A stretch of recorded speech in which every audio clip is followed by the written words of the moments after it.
വർഷത്തിലെ ദിവസങ്ങളിൽ വെച്ച് ഏറ്റവും ശ്രേഷ്ഠമായ ദിവസം അറഫ ദിവസമാണ്.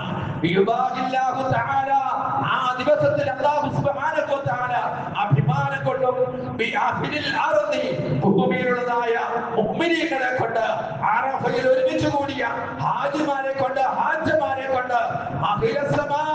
വാനലോകത്തിലുള്ള മാലാഖമാരോട് അല്ലാഹു സുബ്ഹാനഹു വ തആല പറയും, ഉൻദുറൂ ഇലാ ഇബാദി شعثا غبرا جاءوني من كل فج عميق وعذب في الناس بالحج يأتوك على كل ضامر في كل حج عميق فج عميق.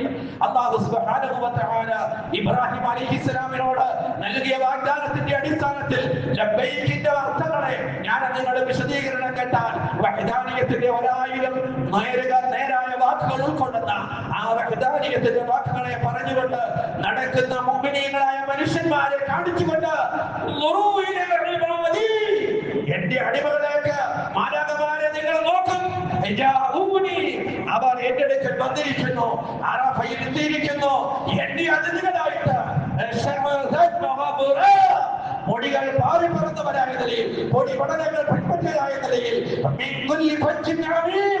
ലോകത്തിന്റെ സാരാമുഖങ്ങളിൽ നിന്നും എന്നെ ലക്ഷ്യമാക്കി വന്നിരിക്കുന്നു. അവരുടെ ലക്ഷ്യം എന്താണ്? അവരുടെ ആഗ്രഹം എന്താണ്? അവരുടെ ലക്ഷ്യം എന്റെ റഹ്മത്താണ്. എന്റെ റഹ്മത്ത് സർവ്വ വസ്തുക്കളിലും വ്യാപകമാണ്. എന്റെ ശിക്ഷയെ അവർ എന്നോട് ഭയപ്പെട്ടുകൊണ്ടിരിക്കുകയും ചെയ്യുന്നു. അല്ലാഹു സുബ്ഹാനഹു വ തആല ഫലം യുറ യൗമൻ അക്സറ ഉദ്ദൻ മിനൻ നാരി മിൻ യൗമി അറഫത.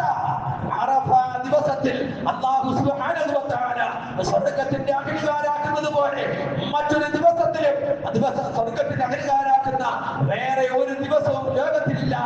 ലോകത്തിന്റെ വർഷങ്ങളില്ല, ലോകത്തിന്റെ മൈതാനികളില്ല. ലോക സമ്മേളനമാകുന്ന ഇന്ത്യൻ രാജ്യത്തിന്റേത് മാത്രമല്ല, ലോകത്തിന്റെ മുഴുവൻ ശ്രദ്ധേയ കേന്ദ്രങ്ങളെ അതിഥികളായി വിളിച്ചു വരുത്തിക്കൊണ്ട് എന്റെ അടിമകൾ അവർ ലക്ഷങ്ങൾ മുടക്കി, എത്ര കോടികളാണ്, എത്ര മില്യൺ കോടികളാണ് അറഫയുടെ ഒരു ദിവസത്തേക്ക് വേണ്ടിയിട്ട് ലോകത്തിൽ ചെലവഴിക്കപ്പെടുന്നത്.